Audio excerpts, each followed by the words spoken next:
Da minha família, inclusive o meu marido me abandonou depois que o meu filho foi diagnosticado. Bom, hoje eu tenho 32 anos e eu já estava há 9 anos casada com um homem que eu jurava que seria o amor da minha vida. E ainda no primeiro ano de casados, eu engravidei do nosso filho, que para nós, assim, para toda a família, foi o nosso motivo de alegria. Só que quando meu filho nasceu, quando ele estava com quase 2 aninhos de idade, ele ainda não falava quase nenhuma palavra. Nós sabíamos que aquela criança, né, que apresentava ser tão saudável, tinha algo a mais. Então nós começamos a ir atrás para saber, né, o que estava acontecendo, por que estava tão demorado o processo dele desenvolver a fala. E ele passou pelos médicos, começou a passar pela fono. E aos 3 anos de idade, né, dele, nós descobrimos que o nosso filho tinha o transtorno do espectro autismo. Mas sinceramente, eu não me abalei ali. Decidi que eu iria fazer de tudo para que meu filho ficasse bem. Para ser sincera, eu não entendia muito sobre autismo. Então, eu não achava, né, que isso pudesse me afetar de outras formas. Os anos foi se passando e a fala do nosso filho foi se desenvolvendo.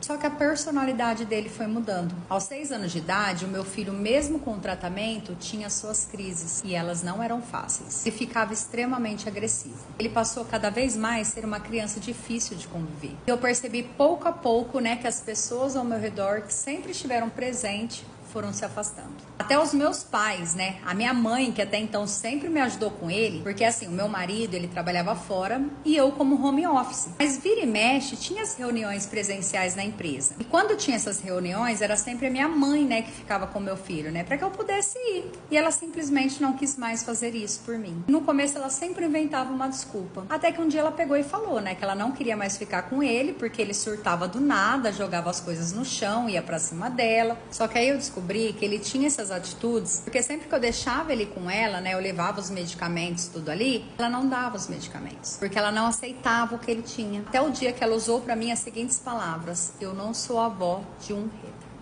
Cara, só quem passa por isso sabe a dor que é para uma mãe quando alguém trata seu filho especial dessa forma. Mas ok, não briguei com ela, me afastei da minha mãe, encontrei, né, uma moça para cuidar dele quando eu precisasse, que sinceramente me surpreendeu, porque o meu filho, ele amou ela e ele não dava nenhum trabalho para ela. E assim, novamente o tempo foi passando, né, a personalidade do meu filho mudando. Conforme o tempo foi passando, né, eu ia descobrindo um pouco mais sobre o autismo. Tem várias fases, filho. No caso do meu filho, o autismo dele com 8 anos, né, de idade, já era considerado o grau 2 para o grau 3. Ele estava, de fato, cada vez mais difícil de socializar e de se comunicar com as pessoas. E nós ali sempre mudando os tratamentos para ver o que era melhor para ele. Foi justamente nessa idade, né, na época mais difícil para mim, porque todo lugar que nós íamos, mesmo que fosse um churrasco de família, eu sempre tinha que sair antes também, porque ele ficava incomodado ali com o ambiente. Ele ficava mostrando o dedo